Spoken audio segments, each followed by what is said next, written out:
बिस्मिल्लाहिर्रहमानिर्रहीम। दोस्तों, आज आपकी खिदमत में हाजिर हुए हैं। स्टडी अब्रॉड कंसल्टेंसी के हवाले से कुछ गुफ्तगू करेंगे और हमारे साथ मौजूद हैं हाफिज़ फुरकान साहब, मॉलकॉन कंसल्टेंट प्राइवेट लिमिटेड।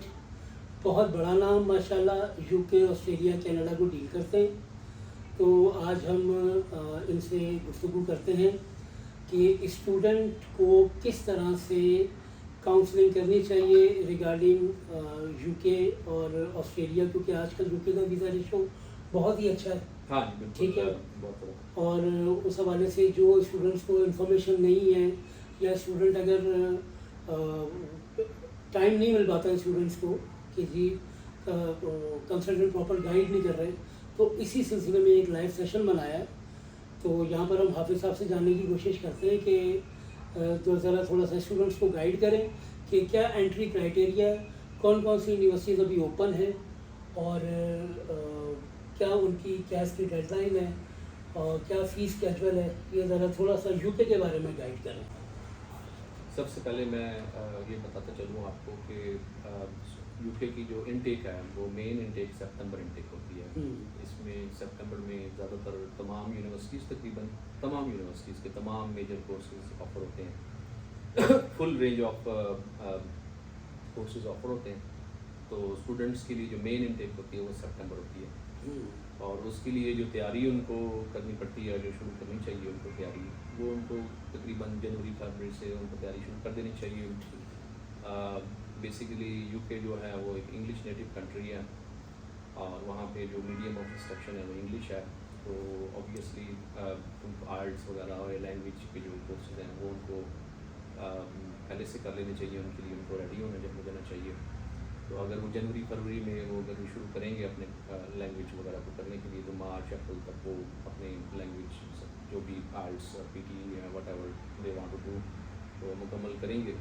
तो उसके बाद वो अपना एडमिशन प्रोसेस स्टार्ट करेंगे। को अप्रैल से स्टार्ट करेंगे तो मई जून तक वो अपना ऑफर लेटर्स लेंगे और फिर अपनी ट्यूशन फीस जमा करवाएंगे, और फिर जुलाई अगस्त में, जून जुलाई में वो अपना वीज़ा प्रोसेस के लिए स्टार्ट करेंगे, और फिर सितंबर से पहले वो वीज़ा लेकर जा सकेंगे। कुछ यूनिवर्सिटीज़ ऐसी भी हैं यूके में जो अपना अक्टूबर इनटेक भी करती हैं, अक्टूबर तक भी वो स्टूडेंट्स को बुलाती रहती हैं। इवन जनवरी भी करती है। जनवरी तो एक अलग इनटेक है ना। हाँ, वो नहीं तो, मतलब एक इनटेक अगर नियर टू सितंबर है तो वो जनवरी है। हाँ, वो ये है कि बाज़ औक़ात ऐसा होता है क्योंकि आजकल यूके ने PSW भी स्टार्ट किया हुआ है, और इस सितंबर में तो अभी तक तो वो डिपेंडेंट्स को भी ले रहे हैं साथ, और बीवी बच्चे आप लेके जा सकते हैं। हाँ, लेकिन ये एक ब्रेकिंग न्यूज़ ये भी सुनने में आई है कि यूके ने सितंबर के बाद से डिपेंडेंट जो है वो क्लोज कर दिया। हाँ, बिल्कुल ऐसे ही है, वो सुनने में आ रहा है। और उसकी उन्होंने प्रपोज उनकी है, अभी उनके पर गाइडलाइन तो नहीं आई। BBC ने ये रिपोर्ट किया कि वो अब जनवरी में जो आएंगे वो लोग नहीं आ पाएंगे। तो इस वक्त ये भी बहुत बड़ा फियर है स्टूडेंट्स में कि अगर सितंबर इनटेक में अगर वो मतलब बहुत ज़्यादा उनके पास ओवरवेलमिंग रिस्पॉन्स आ रहा है, तो इस वजह से जो सितंबर में भी वो आप सीटें फिल हो जाएं, और वो बहुत सारे बच्चों की फीसें देके उनको जनवरी में भी वो डेफर कर देंगे। तो ये वैसे आम स्टूडेंट के लिए तो कोई प्रॉब्लमेटिक नहीं है, लेकिन अगर आप ये बात करेंगे जो डिपेंडेंट्स लेके जाना चाहते हैं उनके लिए अलाउ नहीं है, उनके लिए खतरा है। और वो जो लोग भी अपना डिपेंडेंट्स को लेके जाना चाहते हैं उनको चाहिए कि वो रश करें, जल्दी करें, और मेक श्योर करें कि वो अपनी फ़ीसें जमा करवा दें, बैंक स्टेटमेंट्स वगैरह रेडी कर लें, ताकि वो जो है ना इस अपॉर्चुनिटी को अवेल कर सकें। सर, एक क्वेश्चन स्टूडेंट्स की तरफ से बहुत ज़्यादा है, जो कि अभी हमें सुनने को बातें आ रही हैं। स्टूडेंट पूछ रहे हैं कि जी अगर तो ये लोग फीस ले लेते हैं और कैश नहीं इशू करते, तो आपको वो डेफर कर देंगे जनवरी इनटेक में। तो एक बात तो क्लियर है कि डिपेंडेंट के साथ वो नहीं जा पाएंगे। चलें, ठीक है, उसमें से मैक्सिमम बच्चे ऐसे ही होंगे कि जो डिपेंडेंट के साथ नहीं जाना चाहते होंगे या नहीं जाएंगे, उनको तो कोई प्रॉब्लम नहीं है, उनको कोई प्रॉब्लम नहीं है। तो बैंक स्टेटमेंट के हवाले से कुछ लोग क्वेश्चन करते हैं कि बैंक स्टेटमेंट कितनी होनी चाहिए अंडर ग्रेजुएट और पोस्ट ग्रेजुएट दोनों के लिए बताइए। देखिए, अंडर ग्रेजुएट और पोस्ट ग्रेजुएट का फ़र्क कोई नहीं है खास, क्योंकि उसकी वजह यह कि उन्होंने बैंक स्टेटमेंट 1 साल की कॉस्टिंग ही मांगनी है। अगर आपका प्रोग्राम 3 साल का भी है, 4 साल का भी है, उन सारी सूरतों में आपने जो ट्यूशन फ़ीस और जो लिविंग कॉस्ट है वो पहले साल ही की शो करनी है। तो इसमें ये चीज़ है कि इसका जो फार्मूला होता है वो बेसिकली ये है कि आपने जो ट्यूशन फीस जमा करवा दी है पहले साल की, उसके जो रिमेनिंग फीस बचती है बैलेंस अमाउंट वो शो करवानी है बैंक स्टेटमेंट में, और आपने अपनी लिविंग कॉस्ट शो करवानी है एक साल की। वो नॉर्मली 9,000 पाउंड भी है और 12,000 भी है, 9,000 भी है। लंदन के अंदर जो है वो 12,000 है और जो बाहर है वो 9,000 है। बिल्कुल सही। वैसे इसमें एक और चीज़ भी ज़हन में ख्याल रखना चाहिए ये जो स्टूडेंट्स होते हैं, क्योंकि पाकिस्तान में जो फॉरेन करेंसी है उसमें वॉलेटिलिटी बहुत ज़्यादा है, और उसमें हमारे साथ अक्सर वाक़यात हुए हैं स्टूडेंट्स के साथ, उन्होंने कम फंड्स रखे हैं और बाद में उनको जब वीज़ा प्रोसेस करने का टाइम आया तो उनकी बैंक स्टेटमेंट शॉर्ट हो गई है। तो इसमें हम लोग यही प्रपोज कर रहे हैं आजकल स्टूडेंट्स को कि वो 1,000 पाउंड यानी 1,000 पाउंड एक्स्ट्रा एक्सेसिव रखें। अच्छा, हाँ जी, बिल्कुल ऐसे ही है। उसमें 12,000 अगर लिविंग कॉस्ट है तो 13,000 रखें, और 9,000 है तो 10,000 रखें, ताकि अगर जितना भी पाउंड बढ़ जाए या फॉरेन करेंसी डॉलर पाउंड तो बैंक स्टेटमेंट में फ़र्क ना पड़े, कोई फर्क ना पड़े। ठीक हो गया, ठीक हो गया। चले, अच्छा दूसरी बात ये कि ये तो यहाँ पर क्लियर होगा कि बैंक स्टेटमेंट का ये एक तरीक़ाकार और फार्मूला आपने बताया बड़ा अच्छा कि जी फ़ीस 12,000 पाउंड अगर फ़ीस है, बच्चे ने 3,000 पाउंड पे कर दिया कैश के लिए, बच्चे का कैश लेटर आ गया, ठीक है, पीछे बच गई 9,000 पाउंड वो, और अगर वो आउटर लंदन है तो 9,000 लिविंग एक्सपेंस, और अगर इनर लंदन है तो 12,000 लिविंग एक्सपेंस। बिल्कुल ऐसे ही, यानी 12,000 और 9,000 21,000 पाउंड बनता है। हाँ जी, बिल्कुल ऐसे ही है। 21,000 पाउंड की बैंक स्टेटमेंट अगर लंदन में होगा तो, अगर लंदन में, और अगर लंदन से बाहर है हाँ, तो 18,000 पाउंड। बिल्कुल ऐसे ही। 18,000 pound multiply by Pakistani currency rate. आजकल 375 के हिसाब से अगर वो करेंगे, हाँ, तो मेरा तो मशवरा है कि 375 भी ना करें, क्योंकि सितंबर इनटेक है, अभी 2-3 महीने और पड़े हैं, तो 400 के हिसाब 400 से के 400 के ठीक है। हिसाब से करना चाहिए। तो यानी इतने की बैंक स्टेटमेंट, और 28 डेज कम से कम ओल्ड होनी चाहिए बैंक स्टेटमेंट। हाँ जी, ये 28 डेज कम से कम होनी चाहिए, लेकिन नॉर्मली हम लोग जो प्रैक्टिस करवाते हैं उनको वो हम कहते हैं कि 1 मंथ 30 डेज की करवाते हैं, ताकि क्योंकि अक्सर क्लाइंट्स के साथ ये भी हो चुका है स्टूडेंट्स के साथ कि वो 28 डेज़ के बिल्कुल बॉर्डर लाइन पे था और वीज़ा ऑफिसर ने ये लगा दिया ऑब्जेक्शन कि ये 28 डेज़ मुकम्मल नहीं थे, तो इसके 29 या 30 डेज़ या 31 कर लेंगे। ओके सर, एक क्वेश्चन स्टूडेंट की तरफ से और भी आता है कि जो लोग ये पूछते हैं कि अगर खुदा न खास्ता वीज़ा रिफ्यूज़ होता है तो फ़ी रिफ़ंड का क्या प्रोसीजर है, एक तो ये बताइएगा, और डिडक्शन अगर हो रही है तो कितनी हो रही है? हाँ, ये एक्चुअली जब आप एग्रीमेंट साइन करते हैं यूनिवर्सिटी के साथ, तो यूनिवर्सिटीज़ की अपनी, हर यूनिवर्सिटी की अपनी इंडिविजुअल पॉलिसी है। ठीक है। कुछ यूनिवर्सिटीज़ हैं वो कुछ भी नहीं आपको डिडक्ट करती, कुछ 100 पाउंड करेंगी, कुछ 250 करेंगी, व्हाटएवर, ये डिपेंड्स ऑन द सर्कमस्टांसेस के वो कौन सी यूनिवर्सिटी करेगी। लेकिन एक चीज़ का इसमें ख्याल रखना है, वो ये रखना है कि अक्सर यूनिवर्सिटीज़ की एक कंडीशन होती है कि वो कहती हैं कि जिस अकाउंट से फीस ट्रांसफ़र हुई है हम उसी में रिफंड करेंगे। ठीक है, ये कोई और बंदा फीस नहीं ले सकता। जी बिल्कुल, और अक्सर लोगों के साथ बच्चों के साथ इश्यूज़ आ रहे हैं कि उन्होंने मनी चेंजर्स के थ्रू भेजी थी, और वो यूनिवर्सिटीज़ ने ना मनी चेंजर्स को भेज दी वापस, और मनी चेंजर्स को जब भेजी तो मनी चेंजर्स ने जो वापस सी जो रकम आई उस पर फिर लोगों को ब्लैकमेल करना शुरू किया हुआ है स्टूडेंट्स को कि आप वो रेट आया था उसी रेट पे लेंगे, हालांकि वो रेट बहुत मुख्तलिफ था, जबकि उन्होंने भेजी ज़रा बढ़ गया हुआ है। इसमें फिर हम स्टूडेंट्स को ये रिकमेंड करेंगे कि वो मनी चेंजर का इस्तेमाल कोशिश करें, कम से कम करें, अपने अकाउंट से भेज दें। बैंक में अगर जाएंगे, चाहे आपका लोकल करेंसी में अकाउंट है, अगर आप बैंक जाते हैं और बैंक जाके उनको आपका कोई ब्लड रिलेटिव है, लाइक फादर है, वो अपने बच्चे की फीस पे कर सकता है, बच्चा अपने अकाउंट से खुद पे कर सकता है, उसका बाकायदा बायोमेट्रिक होगा, स्टेट बैंक की इंस्ट्रक्शंस हैं कि उसके मुताबिक बैंक आपका बायोमेट्रिक लेता है, आपका ब्लड रिलेटिव का लेगा या आपका बायोमेट्रिक लेगा, आपका ऑफर लेटर की कॉपी लगाएगा और फिर आपको भेजेगा।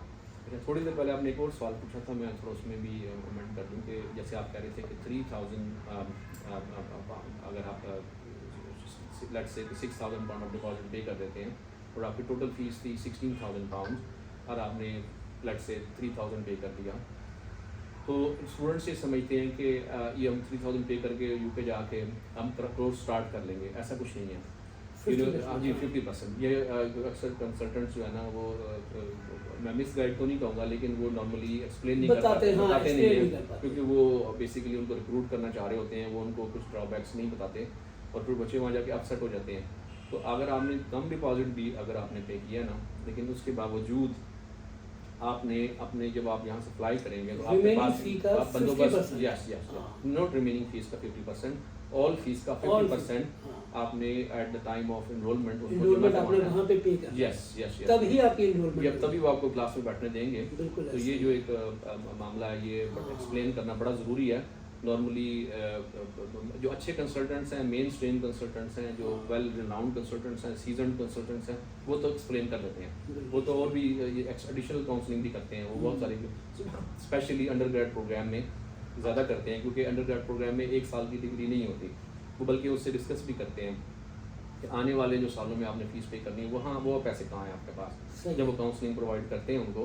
क्योंकि पूरी दुनिया में स्टूडेंट्स जो है ना वो मास्टर्स वाले इतने डिस्टर्ब नहीं होते फाइनेंशियली। वो उनका 1 या 2 साल का प्रोग्राम होता है, वो प्रोग्राम ख़त्म हो जाता है किसी भी तरीके से। लेकिन जो 3 या 4 साल का प्रोग्राम होता है उसमें फाइनेंशियल कॉन्स्ट्रेंट्स बहुत ज़्यादा इन्वॉल्व होते हैं, क्योंकि इतने साल की स्टडी होती है, हर साल फीस अरेंज करनी। और अगर बच्चे के पास वो फीस नहीं अरेंज करके यहाँ से जा रहा है, या उसको ये ज़्यादा नहीं है कि अगले साल अगर मेरी फ़ीस कम, मुझे कुछ तो वो काम करेगा, चलो कमाएगा, कुछ करेगा, लेकिन उसके पास बैकअप प्लान ज़रूर होना चाहिए। ये भी कंसल्टेंट्स को अपने स्टूडेंट्स को ये चीज़ बतानी चाहिए, बड़ी सर क्लियरली बतानी चाहिए। यहाँ पे मैं आपको एक और बात बताऊँ, प्रॉब्लम ये है हमारे मुल्क में जेन्युइन स्टूडेंट्स जो हैं वो बहुत कम हैं। हमारे पास भी स्टूडेंट्स आते हैं, स्टूडेंट्स को ऐसा लगता है जैसे कि अगर वो बाहर जाएंगे तो जाके अरबपति हो जाएंगे, उनको ऐसा लगता है। वो समझते हैं कि 3000 पाउंड देके जाएंगे, जाके हम वहाँ पे काम करेंगे, अपने घर वालों को भी भेजेंगे, अपनी रिमेनिंग फीस भी पे करेंगे और वहाँ पे अय्याशी भी करेंगे।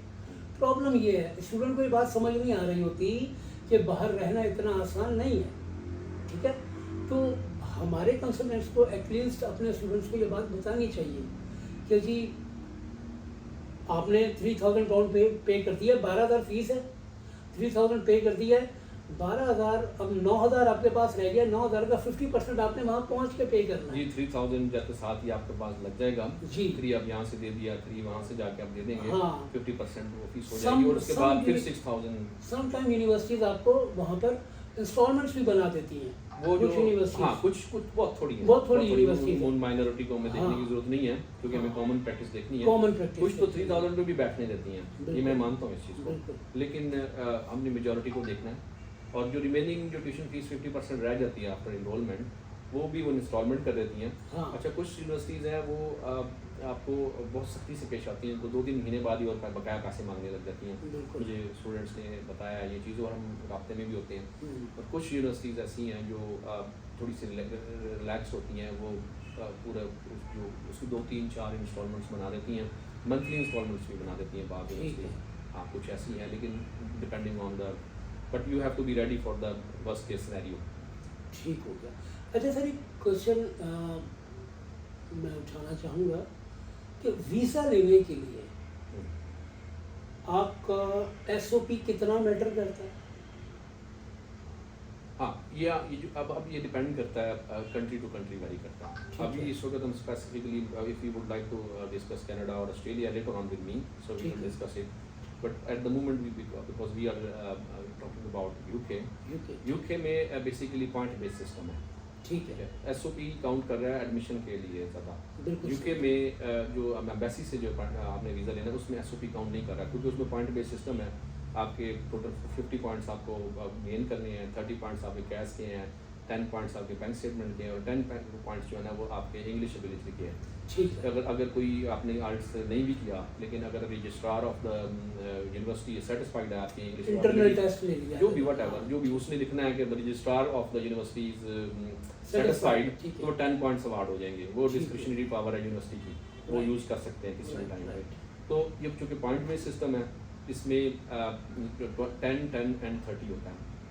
लेकिन इसमें बाज़ों का हमें कुछ रिसेंटली कुछ इंस्टेंसेस ऐसे हुए हैं जिसमें वीज़ा ऑफिसर यूज़ तो नहीं करते, वो ईमेल कर देते हैं कि आपका फ़लानी डिग्री इस तारीख को हुई थी, फ़लाना आपका ये आपका एक्सपीरियंस आपने लगाया था, इसमें ये हमें इसमें समझ नहीं आ रही कि आप ये इस दौरान ये पढ़ रहे थे, हमें हुआ रिसेंटली। और हमने उसका एक्सप्लेनेशन बना के यूनिवर्सिटी को सॉरी एम्बेसी को भेजी है, और फिर उनका वीज़ा अवार्ड हो गया। यानी कि ये पावर्स वीज़ा ऑफिसर के पास मौजूद हैं कि वो at any stage before making a decision वो आपसे इन फर्दर डिटेल में जा सकता है। लेकिन जहाँ तक रह गया कैरियर के हवाले से, या SOP चूँकि consist of your future plans and your benefits and this and why you choose this university, और उससे रिलेटेड होते हैं। उसमें यूके वाले को इतने ज़्यादा नहीं होते, वो ज़्यादातर रहते हैं डॉक्यूमेंट्स के इंटेग्रिटी के हवाले से, यानी कि जेन्युइनिटी के हवाले से, और जो आपने जो स्टेटमेंट्स नहीं हैं उसमें कोई आपने कोई कंसीलमेंट तो नहीं की, कुछ पाया तो नहीं है, या कुछ ज़्यादा तो नहीं बता दिया, जो भी है उससे ज़्यादा रिलेटेड रहते हैं, क्योंकि वो बेसिकली पॉइंट बेस्ड सिस्टम होता है। पॉइंट बेस्ड सिस्टम के अंदर उन्होंने इस्टेब्लिश करना होता है कि ये जो बंदा है, ये बच्चा है, ये स्टूडेंट है, ये इस पॉइंट्स को लेने के लिए एलिजिबल है या नहीं है। अगर उसको कोई ग्राउंड मिलती है कि ये इसने फॉल्सीफाई करके ये पॉइंट गेन करने की कोशिश किया, तो वो उसको वहीं से उसको कैंसिल करके और उसके बाद उसके पॉइंट्स गिरा के और उसको कहेगा कि आपने सर्टेन पॉइंट्स नहीं अचीव किए इस एप्लीकेशन के लिए, और वो आपको रिफ्यूज करके भेज देगा।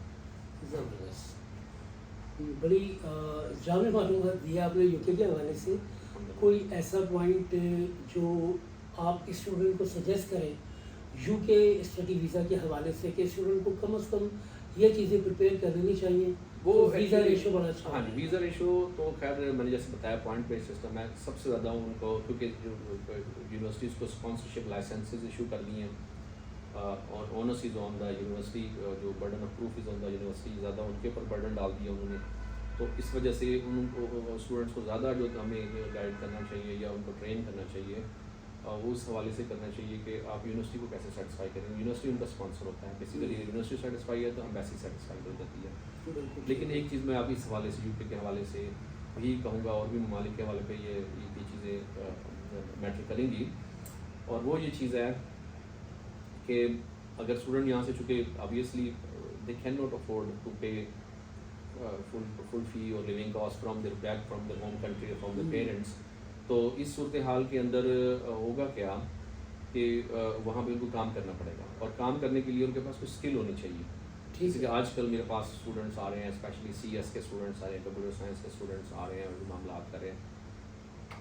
इनके हवाले से मैं ये बात करना चाहूँगा कि ये भी चेक कर लें, ये भी चेक करते हैं, इसको देख लें, अगर आप एक मिनट रिकॉर्डर देखें, रिकॉर्डिंग देख लें। हाँ देख रहे हैं वो तो ऐसा ना हो रिकॉर्डिंग बंद हो गई, ये भी होता है, चल रही है ना? हाँ चल रही है। अच्छा, चल तो उसमें ये है कि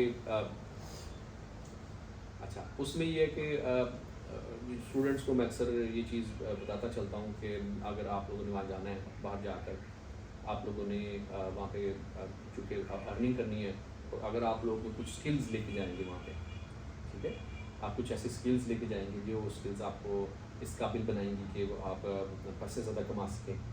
तो उसके लिए मैं अक्सर CS के स्टूडेंट्स हैं, जैसे कंप्यूटर साइंस के स्टूडेंट्स हैं, आजकल मैं उनको कह रहा हूँ कि पाइथन एक लैंग्वेज है बड़ी अच्छी, जिसको बड़ी अच्छी डिमांड है बाहर। तो अगर वो जिस दौरान आर्ट्स कर रहे हैं और 2-4-6 महीने वहाँ पर अपील कर रहे हैं, तो इस किस्म की कोई लैंग्वेज को सीख के चले जाएँ वहाँ पे, जिसके लिए आप वहाँ पे जाकर उनको एम्प्लॉयबिलिटी का भी प्रॉब्लम नहीं आएगा, उसमें वहाँ वो जाएंगे। और प्रैक्टिकली एक्सपीरियंस है, आज से 23 साल पहले मैंने यूनिवर्सिटी ऑफ हेल्थ से मैंने मास्टर्स किया था, और मैंने भी यही इसी सिनेरियो से गुजरा था। मैं कंसल्टेंट भी एक्सीडेंटली ऐसे ही बना, क्योंकि जब मैं वहाँ से पढ़ के आया 98 में मैंने अपना रिसर्च स्टार्ट की जाने के लिए कि मैं बाहर जाना चाहता हूँ। 98 से 2000 तक मैं इन्हीं चीज़ों को अंडरस्टैंड करता रहा। 2000 में इंग्लैंड पढ़ने चला गया, 2003 में वापस आके ये कंसल्टेशन स्टार्ट की। तो 2000 से 2003 तक 3 ईयर जो मैं वहाँ रहा, और मैंने मास्टर्स किया, और मैंने इसी फेज से गुजरा, ठीक है। उसमें ये जो चीज़ स्टूडेंट्स को ख्याल रखना चाहिए ज़िंदगी में, जब भी यहाँ से जाएँ, जो कि स्टूडेंट्स हेल्दी नहीं हैं, यानी कि वल्नरेबल हैं, यानी इन अ सेंस कि वो उनमें स्टेमिना लेवल, उनका फिटनेस लेवल कम है, क्योंकि वहाँ उन्होंने कोई बहुत ज़बरदस्त आपको कोई किसी भी डायरेक्टर नहीं बना देना किसी चीज़ का, या आपको बहुत बड़ा ऑफिसर नहीं बना देना कि बैठ के आप आराम से वहाँ पे कोई काम कर रहे होंगे। हाँ, अनलेस अनटिल कि आपने जैसे पाइथन लैंग्वेज या कोई चीज़ सीखी हुई है, वो तो आप बैठ के कंप्यूटर पे भी बना सकते हैं। अदरवाइज़ वहाँ पे आपको odd jobs like labour jobs और ये चीज़ें करनी पड़ेगी। और अगर आप फिज़िकली फिट नहीं हैं, यहाँ पे आपका हेल्दी लाइफस्टाइल नहीं है, आप एक्सरसाइज नहीं करते, आपका फूड इनटेक ठीक नहीं है, आप अक्सर बीमार रहते हैं, तो ये बाहर जाके आपको बहुत मुश्किलात पेश आएंगी। मैं स्टूडेंट्स को ये हाईली रिकमेंड करूँगा कि वो अपने आप को, अपना हेल्थ को, यस बिकॉज आपने वहाँ पे 3 काम करने हैं वहाँ पर जाके, जो वहाँ जाएंगे आपने वहाँ जाके स्टडी करनी है, फिर अपने काम पे जाना है, फिर काम से जाकर आपने फिर कुकिंग करनी है, आपने और भी दूसरे तीसरे मामला अपनी हाइजीन के देखने हैं, सिस्टम देखने हैं। यानी कि पढ़ाई, काम और अपने रोज़मर्रा के जो मामला होते हैं वो देखें। अगर आप top most super fit condition में नहीं होंगे, so you will not be able to do this. अगर आप ये नहीं कर पाएंगे तो obviously you will not be earning, और if you are not earning then it means you will not be able to pay your बिल्कुल fees. बिल्कुल सर, बात ये है कि हमारे मुल्क में लोग जो हैं वो गलत बात सुनना ही नहीं चाहते, मतलब सच्ची बात सुनना नहीं चाहते। आप यूँ कह लें, मतलब अगर आप किसी से कहेंगे ना यार वहाँ जाके तुम जाओ, वहाँ पर तुम्हारी इतने लाख की नौकरी लग जाएगी, तुम्हारा ये हो जाएगा और तुम्हारा वो हो जाएगा, बड़ा खुश होते हैं। हमें चाहिए कि हम अपने स्टूडेंट्स को, जो बच्चा हमारे पास आ रहा है, देखिए हम लोग काउंसलर्स हैं और हमारी जिम्मेदारी बनती है कि हम अपने स्टूडेंट्स को एटलीस्ट प्रॉपर गाइड करें कि यार बाहर जाके रहना इतना आसान नहीं है, ठीक है। तो आपको बहुत सारी चीज़ों पर कॉम्प्रोमाइज़ भी करना पड़ सकता है, और जाते ही आपको वहाँ पर कोई मैनेजिंग लेवल की जॉब नहीं मिलेगी, आपको और जॉब्स करनी पड़ेंगी तो आपको सर्वाइव करने के लिए।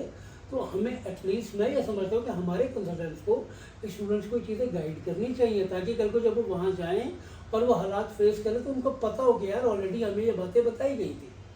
हाँ जी, बिल्कुल ऐसे ही है। One should not be living in fool's paradise, कि आप उसको समझ बाग दिखाते रहें। जी। And you tell the student that there is a bigger grass on the other side of the river. It's never been a bigger grass on the other side of the river. Same grass, बिल्कुल same ऐसे, मुश्किलात है बिल्कुल ज़िंदगी ऐसे, की। बिल्कुल यहाँ पे बच्चे जो हैं वो एक गिलास पानी का उठा के नहीं कहेंगे, और क्योंकि यहाँ से ऑब्वियसली जो एलीट क्लास है या यहाँ से जो प्रिविलेज्ड क्लास है वही बाहर पढ़ने जाती है ना, गरीब का बच्चा कैसे इतनी फीसें भरेगा बिल्कुल और ऐसे, स्टेटमेंट वगैरह शो बिल्कुल करेगा। ऐसे। तो यहाँ वो उठ के गिलास पानी का नहीं भरते, लेकिन जब उनको ये पता लगता है कि यही गिलास पानी का किसी और को पिलाना पड़ेगा, वहाँ रेस्टोरेंट में किसी को पिज़्ज़ा सर्व करना पड़ेगा, लगाना पड़ेगा, यहाँ वो एक रोटी नहीं पका सकते, वहाँ पिज़्ज़ा लगाएंगे ढेर सारे। तो उनको इस चीज़ की बहुत अवेयरनेस होनी चाहिए कि वहाँ पे उनके लिए tough life is waiting for them. हो सकती है। नहीं, वो ऑब्वियसली अब देखिए दुनिया में जो, और उनको हमें इनकरेज भी करना चाहिए, हाँ, हम उनको बताना चाहिए कि दुनिया में हमेशा जो बड़ा काम होता है वो मुश्किल होता है। बिल्कुल ऐसे। तो ये एक बहुत बड़ा काम वो करने जा रहे हैं, ये इल्म हासिल करने जा रहे हैं। कुरान पाक अल्लाह ताला ने हदीस हज़ूर ने फरमाया है कि तलबुल इल्म फरीज़तुल मुस्लिम, कि एक मुसलमान का फ़र्ज़ है इल्म हासिल करना। हमारे जो कंसल्टेंट्स हैं जो कि अभी तो खैर बहुत ज़्यादा हो गए हैं और बदनाम भी हो गए हैं, लेकिन मेरे नज़दीक ये बहुत एक सेक्रेट प्रोफेशन है कि आप इसमें इस प्रोफेशन के अंदर आप एक ऐसे लोगों को भेज रहे हैं जो कि पढ़ाई करने चाह रहे हैं वहाँ पे, और स्टडी करना जाना चाहते हैं, और इस स्टडीज़ के हवाले से वो लोग एक नेक काम कर रहे हैं और एक फ़र्ज़ अदा कर रहे हैं, और आपका बराबर में उसका हिस्सा है। लेकिन इसमें इस दौरान में हमें as a consultant, as a advisor इस चीज़ का ख्याल रखना चाहिए कि हम ऑनेस्टी, दयानतदारी का सबूत दें, यानी कि उनको बिल्कुल राइट इन्फॉर्मेशन प्रोवाइड करें।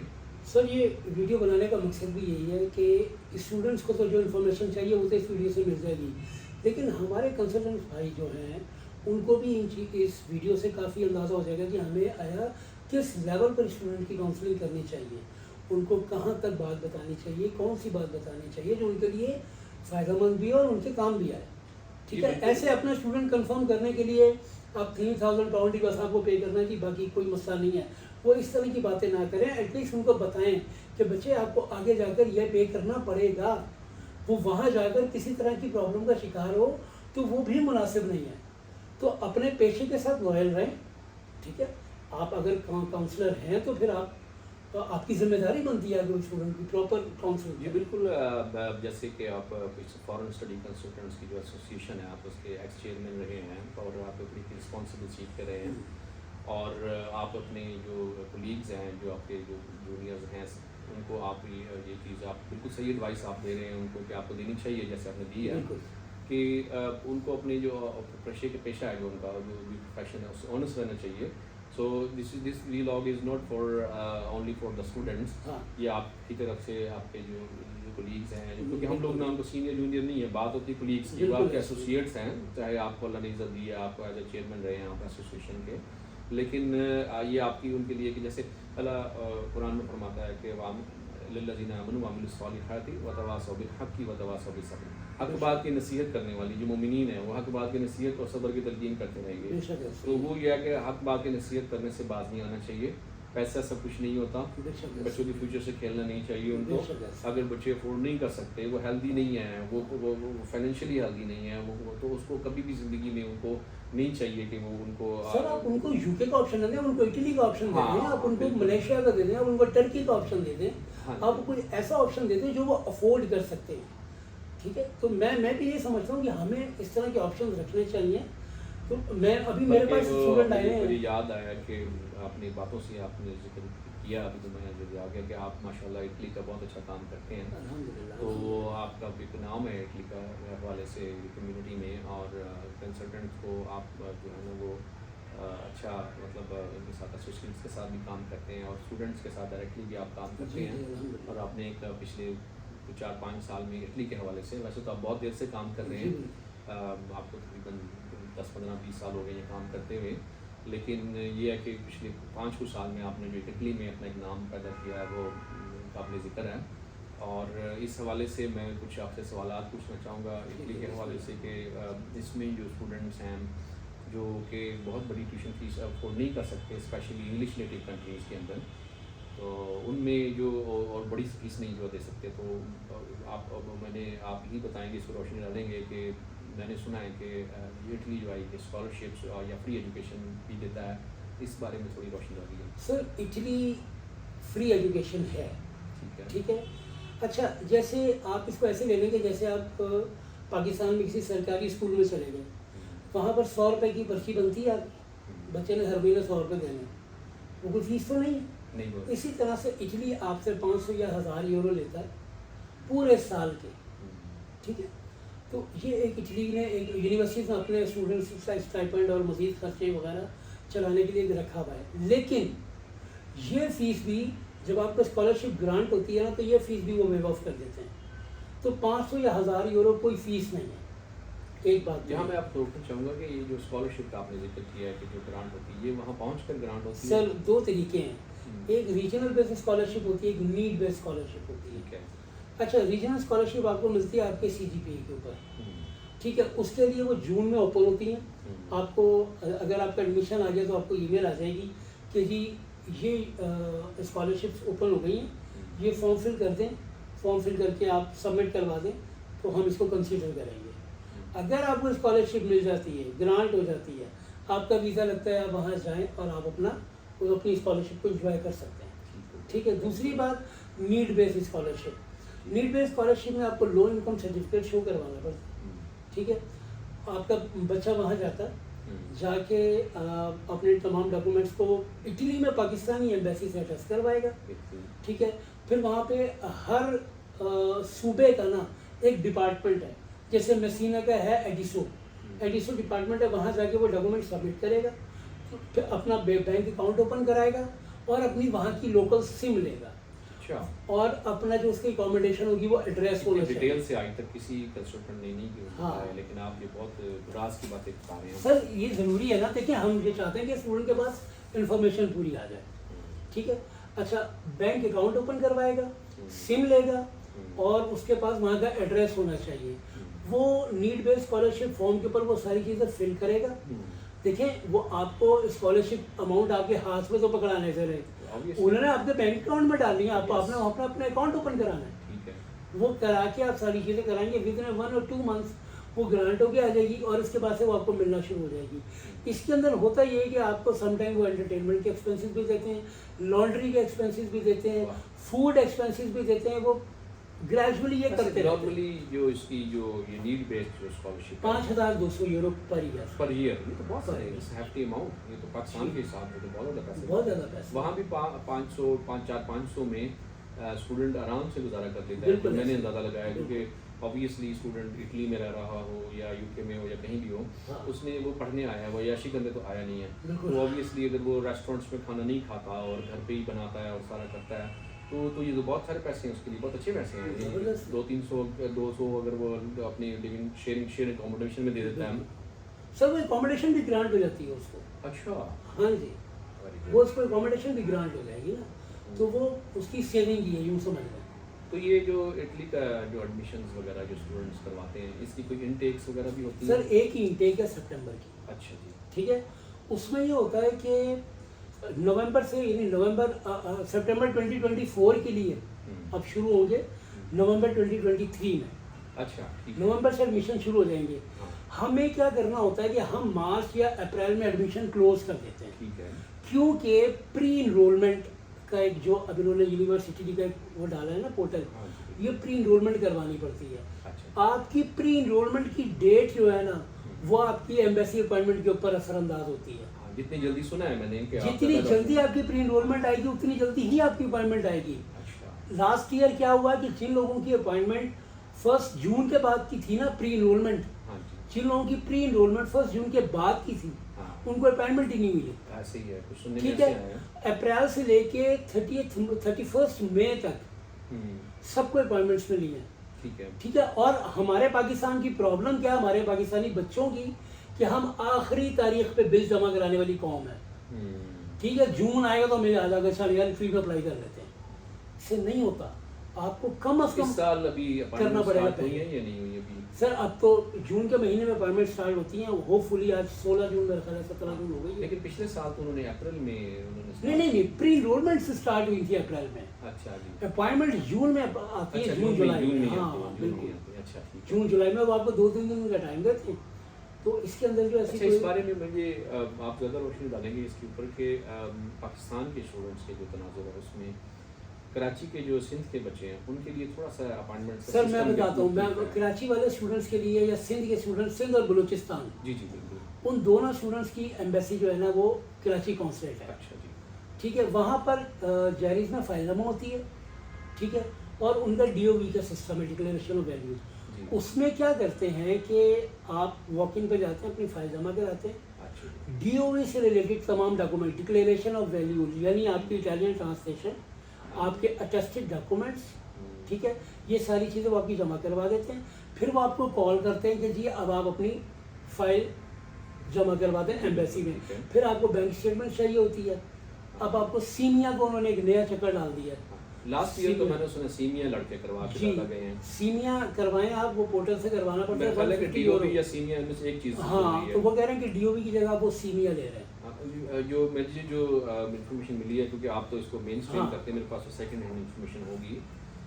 मैंने सुना है कि सीमिया जो है वो ज़्यादा जो बलूचिस्तान और सिंध वाले बिल्कुल, बच्चे हैं, उनके लिए सीमिया वो कंपलसरी कर दिया, कंपलसरी कर दी है। सीमिया भी कंपलसरी कर दिया और आइट्स भी कंपलसरी कर दिया। अच्छा, आर्ट्स कंपलसरी कर दी है। कराची में पिछले 2 सालों से आइट्स कंपलसरी है। अच्छा, पंजाब के स्टूडेंट्स के लिए आइट्स कंपलसरी नहीं है। ठीक है। ठीक है, तो तो ये वीज़ा रेशो के हवाले से वीज़ा रेशो देखिए, कोटा होता है इन लोगों का बेसिकली, मैं आपको बताऊं। सिंध और बलूचिस्तान से ना कम बच्चा जाता है। अच्छा, ठीक है, पंजाब बहुत बड़ा है। ठीक है, उसके बाद पंजाब के साथ के भी गया, यहाँ से बच्चा मतलब डबल से भी ज़्यादा है, तो यहाँ पर उतनी सीट्स अवेलेबल नहीं होती। ठीक तो है। वो वीज़ा तो कोटे के हिसाब से मिलना है, फिर ज़ाहिर है लोग अप्लाई करते हैं जिसकी किस्मत होती है। अच्छा, आपके कोई ऐसा भी वाक़या हुआ हो आपके साथ कि जिसके अंदर आप एक साल अगर किसी बच्चे की अपॉइंटमेंट, अब चलो अपॉइंटमेंट नहीं आई हो तो अगले साल के लिए वो चले जाते हैं, किसी बच्चे के साथ ऐसा हुआ हो कि उसने एक साल उसने वीज़ा अप्लाई किया और उसका वीज़ा नहीं लग सका, लेकिन उसने अगले साल अप्लाई किया और उसका लग गया हो? ऐसा हुआ है, बिल्कुल हुआ। कैमरीनो यूनिवर्सिटी में हमारा एक बच्चा था, इंटर किया हुआ था, 6.5 आइल्स, 35 लाख की बैंक स्टेटमेंट, ठीक है। बच्चे का वीज़ा रिफ्यूज़ हो गया। बच्चा मेरे पास आया, उसी के साथ एक और बच्चा आया था, 50% मार्क, 15 लाख की बैंक स्टेटमेंट, आइल्स भी नहीं, वीज़ा लगा हुआ है। जी बिल्कुल सही है। देखिए ये अनप्रिडिक्टेबल मार्केट है, सिंपल। तो उन्होंने क्या किया कि मैंने फिर उस बच्चे को मैंने कहा बेफिक्र हो जाओ, मैं तुम्हारा दोबारा अप्लाई कर। सेम ईयर किया या अगले में? नहीं, जब रिफ्यूज़ हो गया ना सितंबर में, हाँ, फिर अगले साल किया होगा। हाँ 21 में रिफ्यूज़ हुआ, मैंने 22 में दोबारा अप्लाई कर दिया, हाँ, 22 में वीज़ा लग गया उसका। माशाल्लाह। तो अल्हम्दुलिल्लाह ऐसे भी होता है सब। फिर ऐसा भी है कि कुछ बच्चों की अपॉइंटमेंट से नहीं आई, जी, उनको हम ये फैसिलिटेट करते हैं कि विदाउट एनी एक्स्ट्रा चार्जेस हम अगले साल के लिए उनको फिर अप्लाई करवा देते हैं। मतलब उनका सिर्फ ज़्यादा से ज़्यादा यही है कि उनका वीज़ा उनका जो एक साल बस ज़ाया हो जाता साल है, आया या होगा, मतलब वो उनके पैसे नहीं ज़ाया होने देते। हम ये अपने स्टूडेंट्स को भी, इवन मैंने तो कंसल्टेंट्स का काम भी मैं ही करता हूँ। अच्छा। तो कंसल्टेंट्स को मैंने कहा यार अगर तुम्हारा कोई बच्चा नहीं अपॉइंटमेंट मिलती है ना, मैं तुम्हारा दोबारा अप्लाई करवा दूंगा। ठीक है, तो इस तरह से हम इसको भी कर रहे हैं। तो जो बच्चे UK नहीं जा सकते उनको आप इटली में आप उनको रेफ़र करें, आप उनको टर्की अच्छा, में ये रेफ़र अक्सर करें, बड़े अच्छे ऑप्शन ये हैं। अक्सर लोग ये सवाल पूछते हैं हमारे से आके कि क्योंकि हम इटली का इतना नहीं करते, लेकिन आप चूँकि इटली का ज़्यादा करते हैं तो आपसे ये सवाल बनता है कि वहाँ पे जब हम जाएंगे पढ़ने के लिए तो वो हमारा जो मीडियम ऑफ इंस्ट्रक्शन होगा वो हमने इटालियन लैंग्वेज सीखनी है या इंग्लिश में पढ़ना पड़ेगा? ये नहीं, बताइए। मीडियम ऑफ इंस्ट्रक्शन देखिए, आपने जब कोर्स सेलेक्ट करना है ना, जब आपने एडमिशन कराना होता है, ये उस वक्त का काम है। आपने एडमिशन करवा लिया अपना, ठीक है, आपका एडमिशन होना है इंग्लिश टॉट प्रोग्राम में। अगर आपका एडमिशन इटालियन टॉट प्रोग्राम में होगा तो you have to provide Italian language B2, oh, I see. ठीक है। B2 लेवल का टेस्ट आपको देना पड़ेगा इटालियन लैंग्वेज का, फिर आपको एडमिशन मिल सकता है। अगर आपको इंग्लिश टॉट प्रोग्राम चाहिए तो या तो कुछ यूनिवर्सिटीज दे रही हैं इंग्लिश प्रोफिशिएंसी लेटर, और कुछ यूनिवर्सिटीज डिमांड कर रही हैं आइल्स, ठीक है। तो प्रोग्राम आपको, अगर आप इंटरनेशनल स्टूडेंट्स हैं तो you have to select English taught program. ठीक हो गया। तो ये जो स्टूडेंट्स अक्सर जाते हैं इटली पढ़ने जाते हैं, जैसे यूके में जाते हैं तो वो तो कहते हैं कि ये PSW वगैरह मिल जाएगा, तो सर जो यहाँ पे इटली भी में 2 भी साल, जाते हैं बिल्कुल, तो उसके बाद 2 साल के क्या मास्टर्स फ्यूचर के है उनका? बाद, सर 2 साल के मास्टर्स के बाद उनको भी मिल जाता है। अच्छा, हाँ जी। 2 साल के बाद। और ये जो 2 साल के मास्टर्स के बाद या बैचलर्स डिग्री के बाद उनको मिल जाता है, इसके उस 2 साल के बाद आगे अगर वो नेशनलिटी लेना चाहिए या कुछ करना चाहिए सर उस देखिए, हवाले उसके से- लिए आपको कम से कम 5 इयर्स वहाँ पर लीगली गुजारना है, जी, ठीक है। आपको टैक्स पे करना है, आप बैंक अकाउंट ओपन होगा, आपने अगर 2 साल का वर्क परमिट भी मिला हुआ है आपको, आप काम करें, बैंक में ट्रांजैक्शंस करें, आपका कोई इलीगल बैकग्राउंड ना बने वहाँ पर, तो यू कैन अप्लाई। अच्छा, कुछ students- एक चीज़ मैं आपको बताना चाहूँगा, जी जी प्लीज। बहुत सारे लोगों को इस बात का नहीं पता, आप अपने स्टडी परमिट को वर्क परमिट में कन्वर्ट करा सकते हैं इटली में। अच्छा, वो किस बेस पे करवाएंगे आप? सर वहाँ पे आप किसी लॉयर से मिले, हम्म, आप स्टडी पे गए, किसी लॉयर से मिले, 1000-1500 यूरो अपनी वो फीस देगा, 6 महीने का टाइम देगा आपको, क्योंकि बायोमेट्रिक आने में इतना टाइम लग जाता है, ठीक है। ठीक है। वो आपको स्टडी वीज़ा को वर्क परमिट में कन्वर्ट करा देगा।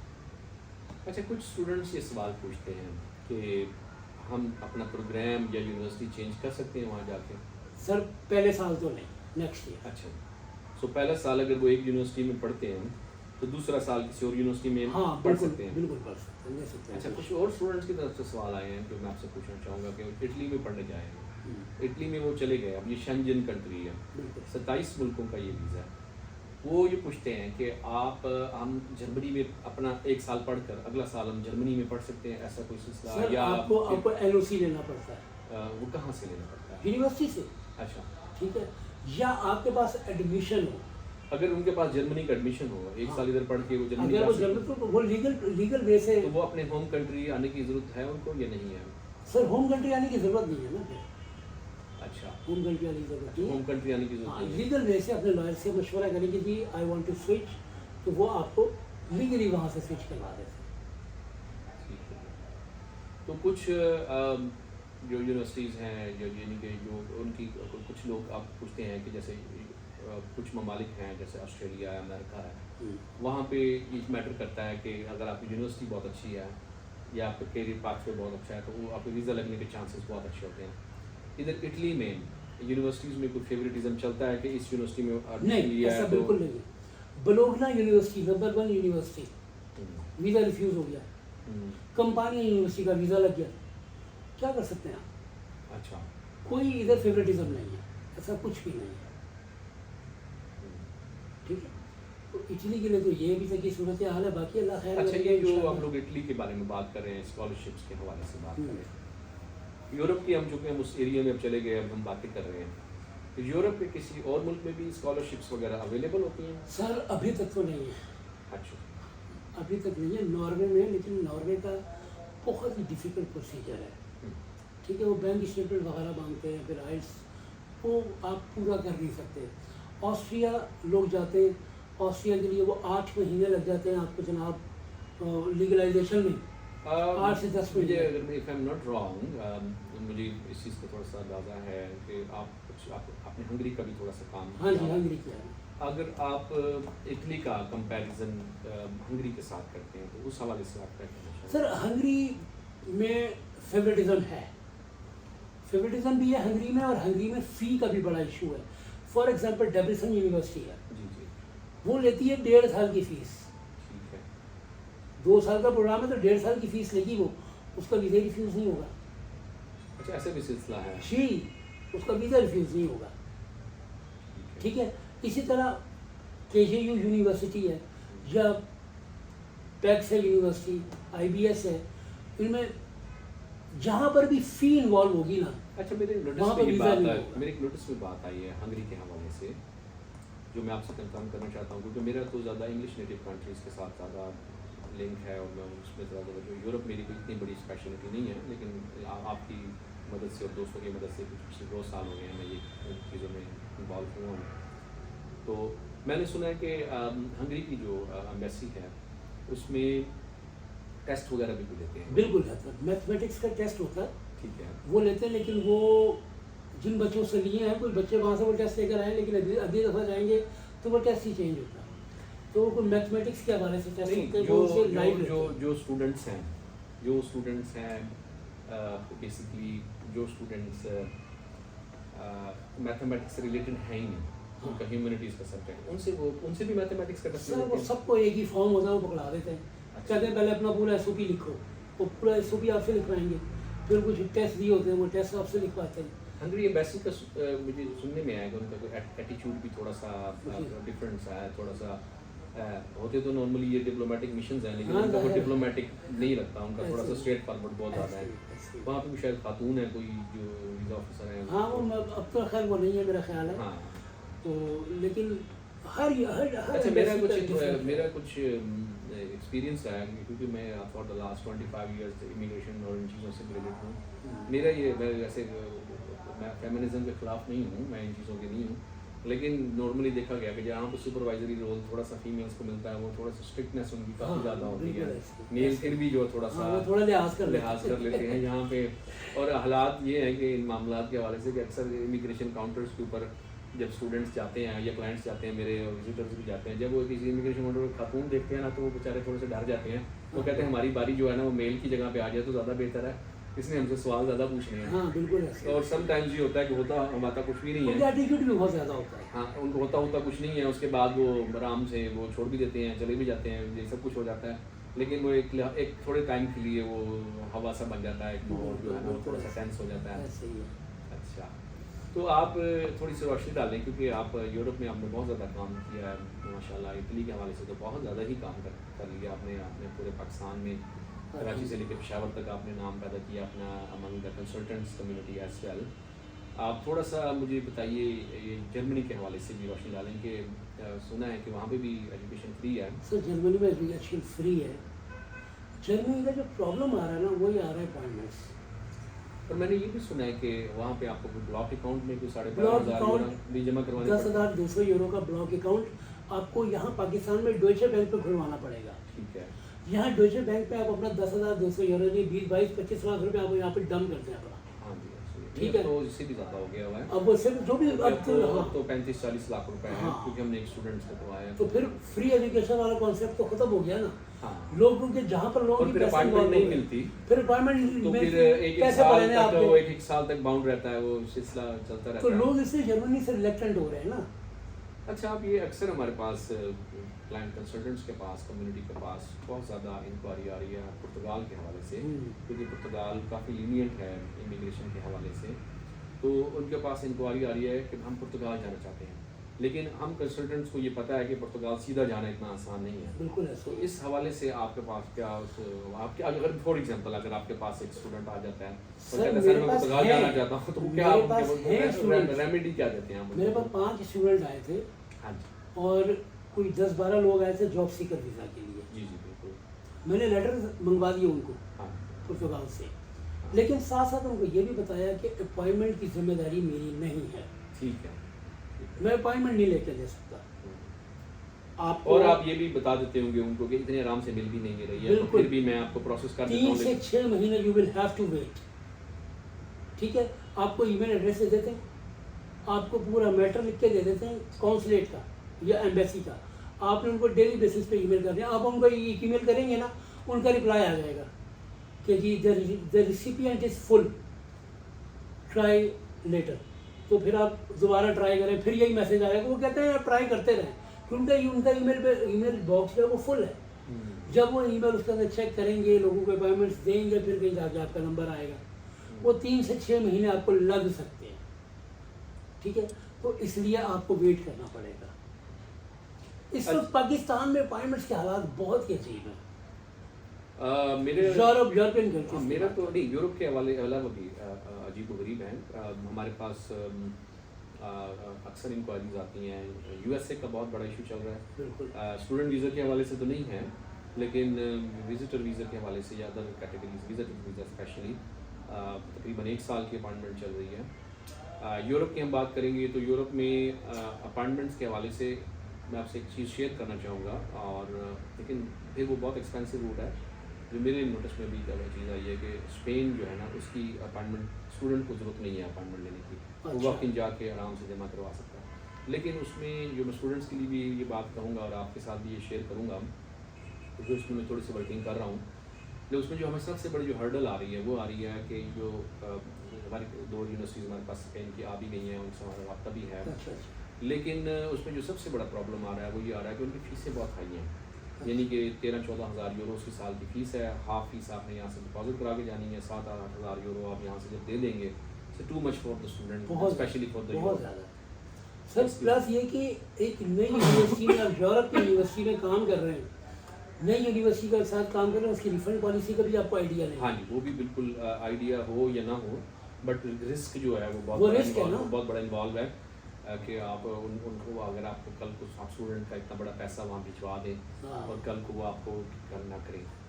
अच्छा, मुझे कुछ याद पड़ता है, अगर मैं अपने माजी में थोड़ा सा जाऊँ आपके हवाले से, जब आपसे रब्ता रहा कुछ सालों से, तो आप कुछ साल पहले या पिछले साल तक आप कुछ पोलैंड पे भी कुछ वर्किंग कर रहे थे। पोलैंड पे अभी भी कर रहा हूँ। अच्छा, पोलैंड पे अभी भी काम कर रहे हैं।